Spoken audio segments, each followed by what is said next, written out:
भारतीय किसान यूनियन के राष्ट्रीय अध्यक्ष गुरनाम सिंह चुढ़ूनी ने हरियाणा सरकार पर बड़ा करारा हमला बोलते हुए सरकार पर गंभीर आरोप लगाए हैं। उन्होंने मेरी फसल मेरा ब्यौरा पोर्टल पर सवाल उठाते हुए पोर्टल सिस्टम प्रणाली का कड़ा विरोध किया है। गुरनाम सिंह चुढ़ूनी ने कहा कि हरियाणा सरकार और मुख्यमंत्री मनोहर लाल द्वारा आम जनता पर थोपे गए पोर्टल सिस्टम का हम विरोध करते हैं। उन्होंने कहा कि यह पोर्टल सिस्टम कच्चा कोड है। उन्होंने कहा कि पोर्टल के जरिए आज फसलों को बेचना खरीदना बड़ा कठिन है। यह पोर्टल सिस्टम आमजन के जी का जंजाल बना हुआ है।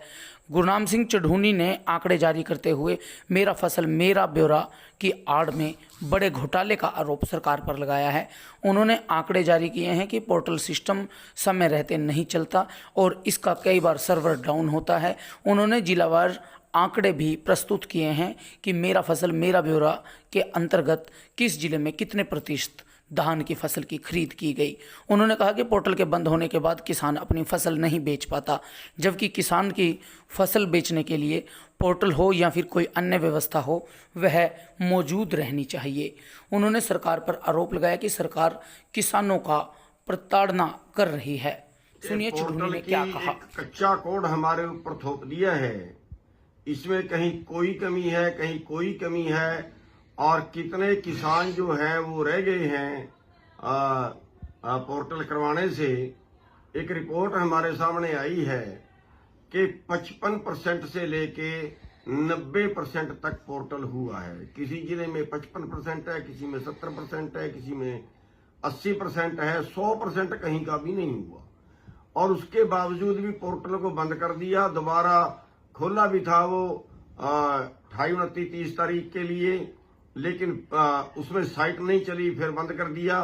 तो एक तो हमारी सरकार से डिमांड है कि इस पोर्टल को मेरी फसल मेरा ब्यौरा पोर्टल को दोबारा से खोलें। और दूसरा, इसमें बड़ा घोटाला आया। हमारी फतेहाबाद की टीम ने जो है वो ऐसे लोगों को पकड़ा है जो खाली जमीन ढूंढते हैं, खाली जमीन का पोर्टल करा देते हैं, या किसी और उसमें कोई फसल होती है उसमें धान दिखा के या जिस चीज की उनको जरूरत होती है उसका पोर्टल दिखा देते हैं, और फिर वो पोर्टल आगे जो है वो सेलर वालों को दिए जाते हैं। सेलर वाले उसका मिस यूज करते हैं, बाहर से कहीं से मंगा के उसको एडजस्ट करते हैं, भारी जो है वो पैसा लूटते हैं उसमें। इस पे सख्त कानून बनाए जाने चाहिए। अव्वल तो पोर्टल बंद ही कर देना चाहिए। पोर्टल को कोई मतलब नहीं बनता। जब हमारे देश की जमीन है, हमारे देश के किसान है, तो पोर्टल का कोई औचित्य नहीं है, खाली हमें दुखी करने के लिए बनाया है। और फिर अगर बनाया है तो फिर कम से कम उसको पारदर्शी कर दो। अगर कोई जाली ऐसा वो मिलता है, अब यहाँ पे एक रिपोर्ट आई थी, मैंने यहाँ के डीसी को भी बताया था कि उसने कई हजार कट्टे का जो है वो जाली फार्म काट दिए हैं। जाली फार्म क्या, जो बाहर से दूसरे जिलों से धान आया दिखा दिया। अब दूसरे जिले का रोहतक का धान कुरुक्षेत्र में क्यों आएगा? तो ऐसा जो है वो महा घोटाला हो रहा है, और सरकार की देखरेख में, सरकार के नाक के नीचे, प्रशासन के नाक के नीचे हो रहा है। उस पर कोई संज्ञान नहीं है। और एक और प्रॉब्लम सामने आई है। कुरुक्षेत्र का किसान है और वो कहीं बाहर रहता है, मान लिया दिल्ली रहता है। किसान कुरुक्षेत्र का है, जमीन कुरुक्षेत्र में है उसकी। अगर उसकी कुरुक्षेत्र में जमीन है तो कुरुक्षेत्र में उसकी फसल बिकनी चाहिए। कुरुक्षेत्र की जमीन की रोहतक में ना बिके, दिल्ली में ना बिके, कुरुक्षेत्र की जमीन की कुरुक्षेत्र में तो बिकनी चाहिए।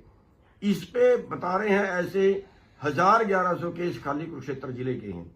तो मैं यहाँ के प्रशासन से और सरकार से, दोनों से रिक्वेस्ट ये करता हूं कि वो जिसकी जमीन कुरुक्षेत्र में है या किसी और जिले में है और किसान कहीं और रहता है, तो वो पोर्टल चलना चाहिए। उस पे ये बैन ना करें कि किसान कहीं और रह रहा है, जमीन कहीं और है। ऐसे तो हजारों केस निकलेंगे। तो उसको चालू करें और दोबारा से पोर्टल खोलें, और जो जाली पोर्टल है उस पर सख्त पाबंदी हो, और दूसरे जिलों की आके ना बिके। जहां दूसरे जिलों की आके, मान लिया रोहतक की आके कुरुक्षेत्र में बिकती है, तो मानिए शुद्ध फ्रॉड है। उनके ऊपर जो है 420 का मुकदमा दर्ज करना चाहिए। तो हमारी ये मांगे हैं, सरकार इस पर ध्यान दे, प्रशासन इस पर ध्यान दे।